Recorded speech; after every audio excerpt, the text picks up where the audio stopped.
pena lebih tajam dari peluru. Kalau peluru bisa menembus satu kepala, tapi pena bisa menembus jutaan kepala. Pena yang dimaksud tadi tulisan ya.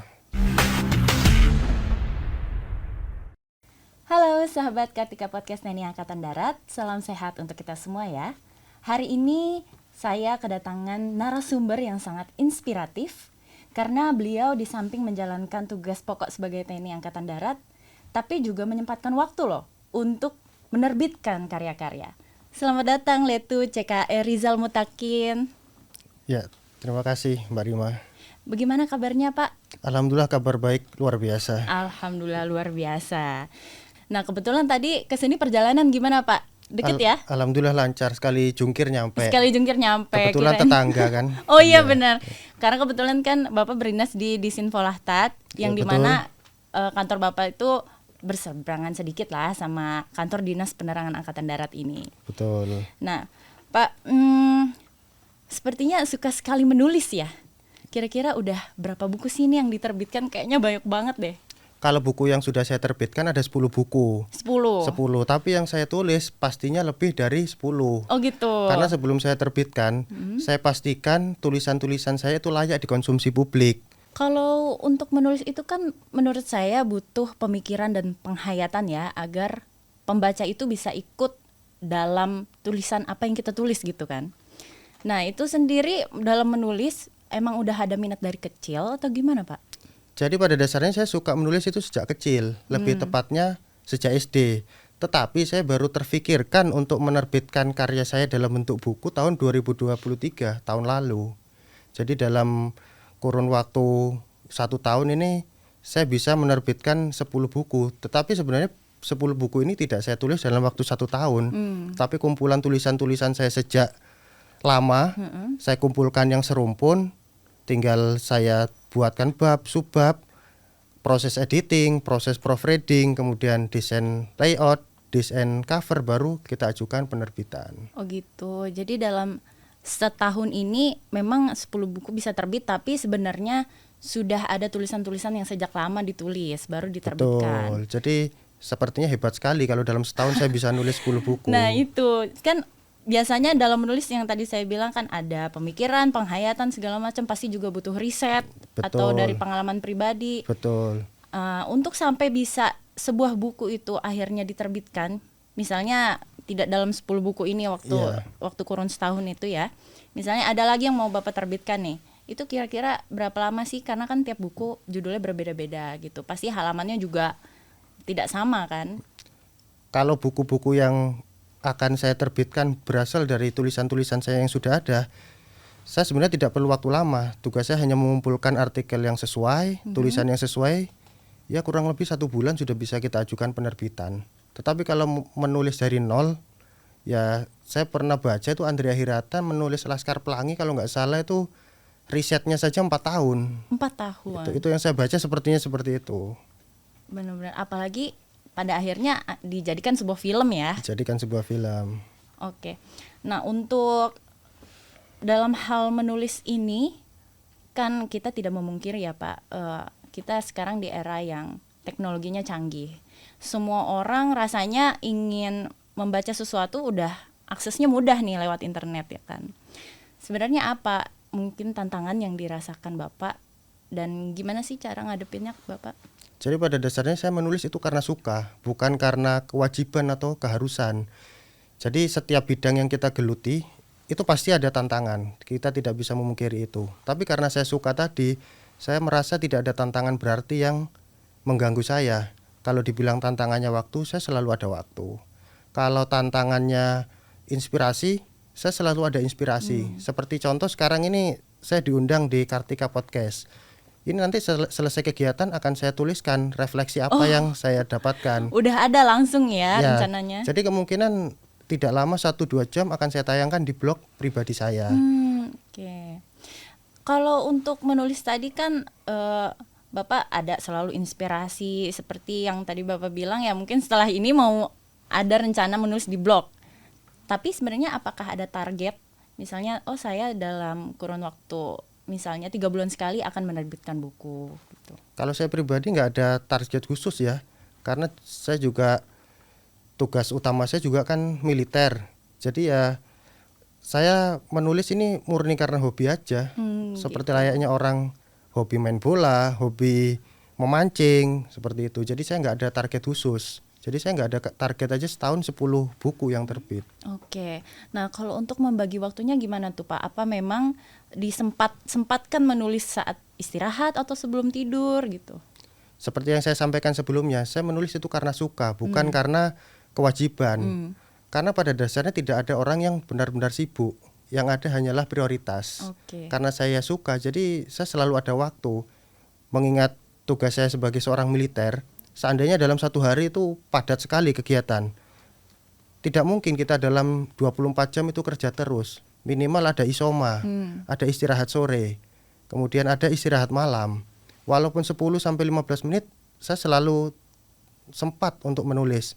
Nah, seperti contoh ini, dalam buku ini ada tulisan-tulisan yang saya tulis saat isoma, saat istirahat sebelum malam, yang saya tulis sendiri. Tetapi karena isinya terlalu sensitif, maka dari itu cukup jadi arsip pribadi saya saja. Oke.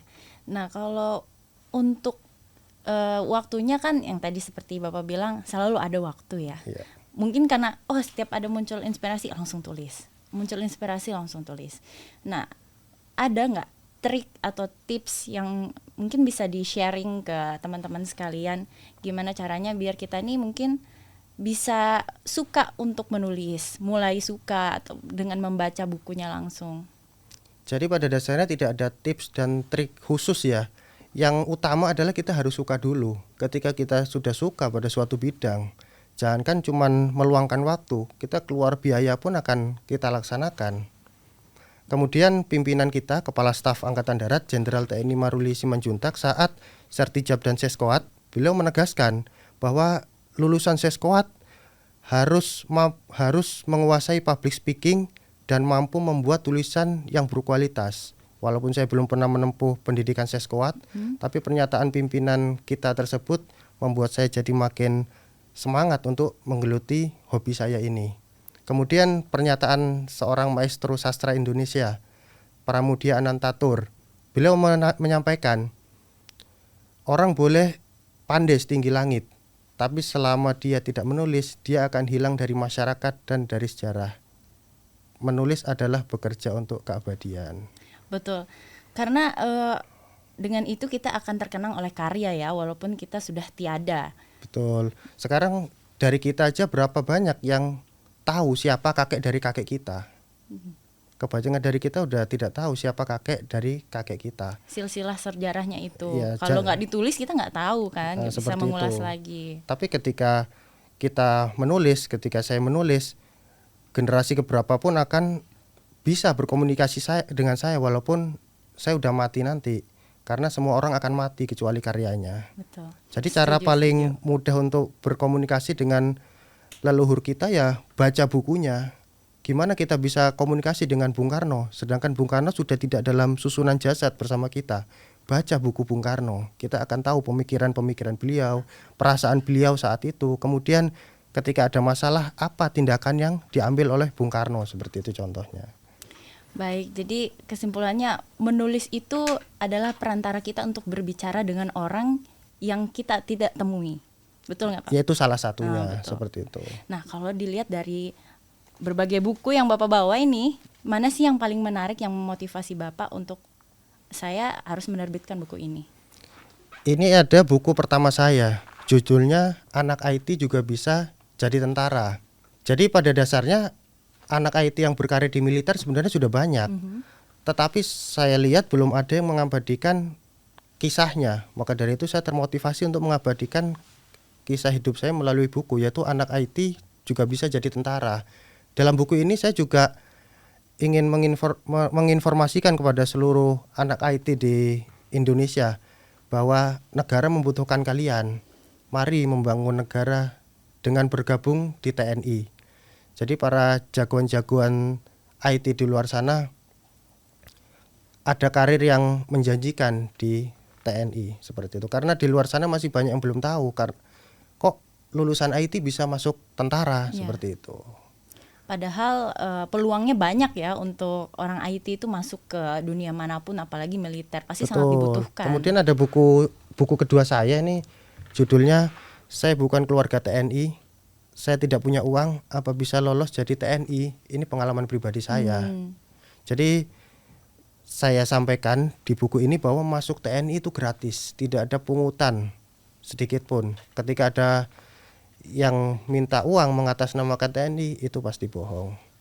Jadi selama saya mengikuti seleksi TNI, yang saya keluarkan ya tidak lebih dari biaya transport untuk ke Jakarta, biaya fotokopi, dan lain sebagainya.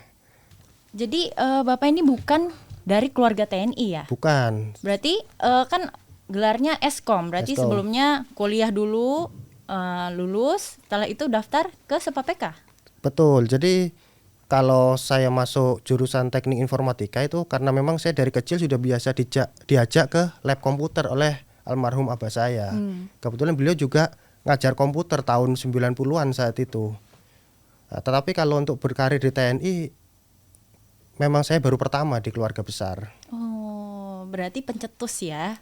Di keluarga besar. Kemudian juga ada setelah saya masuk, dari orang sekitar juga mempertanyakan, lo ini bisa jadi perwira tapi kok sawahnya masih utuh, uang dari mana? Kok nggak dijual? Kok nggak dijual? Jadi saya sudah buktikan kepada minimal ke warga kampung saya bahwa masuk tentara itu gratis. Gratis, dan ada buktinya nyata. Dan ada bukti nyata, maka dari itu saya perlu abadikan kisah hidup saya tersebut. Oke, tapi ngomong-ngomong nih Pak, kalau saya cari-cari tahu ternyata Bapak ini adalah founder dari Bumi Literasi Anak Bangsa. Betul sekali. Jadi karena kegemaran saya yang menulis, jadi saya merasa perlu mendirikan wadah untuk para penulis pemula. Kalian jangan takut untuk menulis, nggak ada yang salah. Seperti itu. Jadi Bumi Literasi Anak Bangsa itu adalah wadah untuk para penulis-penulis pemula gitu. Ya, saya memang dirikan Bumi Literasi Anak Bangsa sebagai wadah untuk penulis-penulis pemula. Intinya kalian jangan takut, kita akan dukung. Jadi di sana diajarkan semua step by stepnya untuk menulis sampai menerbitkan buku. Betul, karena saya lihat banyak sekali mereka yang suka membaca, bahkan suka menulis, tapi tidak pede atau tidak berani untuk menerbitkan tulisan mereka tersebut. Padahal ketika saya lihat tulisannya sangat berkualitas. Dan tulisan-tulisan tersebut ketika dipublikasikan akan banyak yang terinspirasi. Nah, seperti prinsip saya itu pena lebih tajam dari peluru. Kalau peluru bisa menembus satu kepala, tapi pena bisa menembus jutaan kepala. Pena yang dimaksud tadi tulisan ya, seperti itu. Jadi banyak tulisan-tulisan yang berkualitas dari penulis-penulis pemula yang layak untuk dipublikasikan. Maka dari itu saya mendirikan Bumi Literasi Anak Bangsa. Oke, di sana paling muda umur berapa tuh yang udah ada minat untuk menulis terus menerbitkan buku? Kemarin saya adakan lomba lah dalam rangka HUT Indonesia ya, Hari Ulang Tahun Indonesia. Juara satunya itu anak masih SMP. Oh, tapi dari wadah yang Bapak bangun? Dari wadah yang saya bangun. Jadi nggak nutup kemungkinan karena semua kalangan bisa menulis seperti itu. Oke. Cuman ada satu yang perlu diingat, supaya tulisan kita dipercaya, kita perlu kredibilitas. Kredibilitas bisa melalui pendidikan. Ya mohon maaf, ketika saya masih SMA dengan ketika saya sudah S2 sekarang, kira-kira tulisan saya yang mana yang lebih dipercaya? Pasti yang sekarang seperti itu. Dan kalau boleh tahu dari banyaknya buku yang sudah terbit, ada nggak yang masih dalam proses pembuatan? Ada beberapa buku yang sedang saya tulis. Salah satunya Filosofi Tukang Parkir. Kalau filosofi teras atau filosofi kopi sudah pernah dengar pastinya. Iya. Tapi filosofi tukang parkir, sepertinya baru dengar sekarang ya. Seperti apa filosofi tukang parkir ini? Silakan baca bukunya setelah terbit. Gak bisa spill sedikit? Jadi, kenapa inspirasinya tukang parkir? Jadi, apa bisa kaya dengan cepat? Ya, jadi saya terinspirasi menulis buku filosofi tukang parkir ini terinspirasi dari Kiai Haji Zainuddin MZ. Jadi beliau itu dalam beberapa ceramahnya menyampaikan bahwa kita hidup itu belajarlah dari tukang parkir. Tukang parkir itu dititipi mobil-mobil mewah, mobil-mobil mahal, dia tidak sombong. nanti mobil satu persatu pergi meninggalkannya, dia tidak sedih. Kebetulan saya juga beberapa tahun ke belakang menyampaikan terkait filosofi tukang parkir, baik dalam diskusi, bahkan dalam khotbah Jumat juga saya sampaikan. Nah, maka dari itu saya berpikir saya perlu menuliskan menjadi sebuah buku supaya makin banyak orang yang mengerti filosofi tukang parkir tersebut. Oh, Masya Allah. Jadi mendalam ya sebenarnya, seperti kehidupan kita aja, ini semua titipan gitu Semua kan. titipan. Jadi kalau misalnya titipan itu diambil kapanpun ya sudah gitu. Kita tidak perlu sampai depresi, bersedih hati, benar ya Pak? Kurang lebih seperti itu. Ya itu kita belajar dari tukang parkir. Dia dititipi nggak sombong, diambil sama yang punya nggak sedih, tetap happy hidupnya. Makanya Kiai Zainuddin, inspirator saya, itu beliau menyampaikan orang yang paling bahagia hidupnya di dunia ini itu tukang parkir. Karena tukang parkir merasa dititipi, tidak merasa memiliki. Nah, kalau tadi kan salah satu yang sedang di proses pembuatan filosofi tukang parkir. Betul. Apa ada lagi selain itu? Ada lagi satu novel yang sedang saya tulis, judulnya Doa Anak Nakal. Doa anak nakal. Jadi seperti apa doa anak nakal? Apa yang diminta dari Tuhan oleh anak nakal tersebut? Nah, nanti silakan dibaca setelah terbit. Kemudian ada satu lagi, yaitu saya sedang membuat konsep buku produk unggulan Bapak Kasat, dengan harapan ketika buku tersebut terbit, seluruh masyarakat Indonesia bisa mengetahui apa sih produk unggulan pimpinan tertinggi Angkatan Darat. Oke, jadi buku tersebut memang direncanakan untuk mendukung program unggulan Bapak Kasat. Betul, baru kita konsepkan dan rencanakan. Namanya konsep kan bebas. Benar. Cuman kalau diterbitkan atau enggak kan nanti sesuai perintah pimpinan kita. Cuman kalau nulis kan bebas saja. Benar. Siapa tahu nonton ya kan? Iya. Terus langsung terbitkan. Oh, lihat dulu bukunya biasanya kan? Bisa. Boleh saya lihat dulu bukunya, ntar diterbitkan. Ngomong-ngomong Pak, tapi untuk buku-buku ini dijual di mana ya Pak ya? Apakah kayak udah tersebar dialokasikan ke Gramedia atau kemana gitu? Enggak, pada dasarnya buku-buku saya ini untuk sementara saya belum terpikirkan untuk komersil. Tapi ketika ada yang mau membeli, karena kan saya bagi-bagikan ke orang terdekat saya saja. Kalau ada yang mau beli bisa menghubungi langsung ke penerbit. Sudah saya berikan kewenangan penerbit untuk menggandakan berapapun, menjual berapapun sudah saya persilahkan. Oke, ini penerbitnya dari mana ya Pak? Oh, ada beberapa penerbit. Salah satunya PT Kim Safi Alung Cipta itu. Kebetulan teman saya sendiri yang sudah saya kenal sejak kuliah. Seperti itu. Jadi kalau misalnya mau beli bisa langsung hubungi penerbitnya. Bisa langsung menghubungi penerbitnya. Nanti lewat mana ya? Telepon apa ada di website ya? Ada bisa di website ya. diketik saja Kim Safi Alung Cipta, nanti ada semua buku-buku saya. Jadi kalau yang mau beli bisa langsung ke penerbitnya. Betul. Oke. Oh iya Pak. Berarti Bapak ini kan lulusan Eskom gitu kan? Betul. Terus kemudian kenapa mendaftar jadi tentara, tidak mendaftar ke perusahaan atau bagaimana? Jadi pada dasarnya saya ingin berkontribusi lebih untuk negara. Maka dari itu saya bergabung dengan TNI.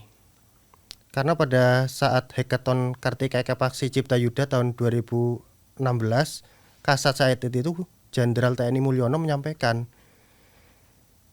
kita ini TNI Angkatan Darat sekarang sudah bukan zamannya perang konvensional, kita sekarang zamannya perang teknologi. Kalau bukan anak muda Indonesia yang bergabung dengan TNI, siapa lagi? Mari bergabung dengan TNI. Nanti kalian akan ditempatkan sesuai bidang keahlian kalian masing-masing. Begitu pernyataannya. Oke, jadi sebenarnya sangat terinspirasi dengan kata-kata Bapak Mulyono ya. Betul, itu pertama kalinya saya ketemu Jenderal Bintang 4 dan berdampingan langsung. Oh, saat di mana itu? Itu saat lomba di Pusdiksi Bogor. Jadi kita dari daerah masing-masing berkumpul di Mabesat, kemudian diantar ke Pusdiksi untuk mengikuti lomba hackathon tersebut. Oh gitu. Tapi ternyata kalau nggak salah seingat saya hacker juga ya? Ya tahu sedikit-sedikit saja. Oh gitu. Terus jadi mungkin kayaknya ada buku hacker bisa jadi TNI gitu. Enggak ada, saya menulis novel. Novel judulnya Duel 2 Hacker Sakti. Oh, jadi Duel 2 Hacker Sakti ini salah satunya Bapak? Bukan, ini murni fiksi saja. Oh gitu. Jadi awalnya mereka saling serang, Ketika mereka saling serang, udah banyak beberapa infrastruktur yang rusak. Akhirnya mereka memutuskan untuk berdamai dan bersatu seperti itu. Oke, jadi buku-buku yang Bapak tulis ini tidak hanya dari pengalaman pribadi tapi juga imajinasi-imajinasi yang dituangkan ya. Betul. Jadi imajinasi saya kalau tidak saya tuangkan eman-eman sekali seperti Eman-eman itu. cuman dipikirin tok gitu kan, Betul. nggak dituliskan. Kalau nggak saya tuliskan ketika saya mati, generasi berikutnya tidak bisa membaca atau tidak bisa mengetahui pikiran saya seperti itu. Oke. Terakhir Pak, pesan-pesan yang ingin disampaikan apa nih kira-kira untuk para prajurit dan anak-anak generasi muda sekarang ini? Pesan saya cuma satu, menulislah. Karena dengan menulis, kita mengabadikan pikiran dan perasaan kita menjadi warisan yang tak lekang oleh waktu. Oke, baik. Terima kasih Letnan CKE Rizal Mutakin atas waktunya dan semoga sharing-sharing kita pada hari ini dapat memotivasi banyak prajurit-prajurit lain untuk berkarya ya Pak ya. Dan juga memotivasi anak-anak bangsa untuk terus berkarya. Mungkin tidak hanya melalui coretan-coretan di kertas, tapi mungkin bisa dengan karya-karya lain juga. Betul. Yang terpenting menulislah. Karena menulis adalah bekerja untuk keabadian, betul ya Pak Bekerja ya? untuk keabadian. Baik. Semua orang akan mati kecuali karyanya. Betul. Walaupun kita sudah tiada, tapi dengan karya seperti buku-buku ini, kita masih akan tetap terkenang lewat tulisan. Kita akan tetap hidup. Baik, terima kasih Letnan Rizal atas sharing-sharingnya hari ini. Semoga memberikan banyak manfaat untuk rekan-rekan prajurit dan para generasi muda saat ini. Tentunya mungkin tidak hanya melalui karya-karya tulis, bisa melalui karya-karya lain ya Pak. Dan juga semoga Pak, rencana Bapak untuk membuat buku nih dalam rangka mendukung program unggulan Bapak Kasat bisa terrealisasi ya Pak ya. Amin. Semoga Amin. mendapat dukungan dari pimpinan. Amin. Baik, terima kasih Letnan Rizal atas waktunya hari ini. Dan seperti yang dikatakan oleh Letnan Rizal barusan ya, menulislah karena menulis adalah bekerja untuk keabadian.